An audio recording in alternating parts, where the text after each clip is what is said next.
धम्मबुद्धाय आज पंचशील बुद्ध विहार के कॉलनीत भारतीय बौद्ध महासभा जिल्हा शाखा आदिलाबाद जिल्हा शाखा तर्फे तिसऱ्या दिवसाचं आज महिला संस्कार शिबिर इथं सादर केलेले आहे। आणि तसेच आज भारतीय बौद्ध महासभा आमचे जो राष्ट्र शाखा आदेशानुप्रमाणे आज आपले पॅट्रन जो राष्ट्रीय अध्यक्ष आहेत भारतीय बौद्ध महासभाचे महाउपासिका मीराताईजी आंबेडकर ह्यांचा आज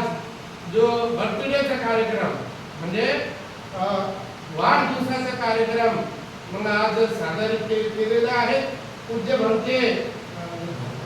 भरद्वाज यांचा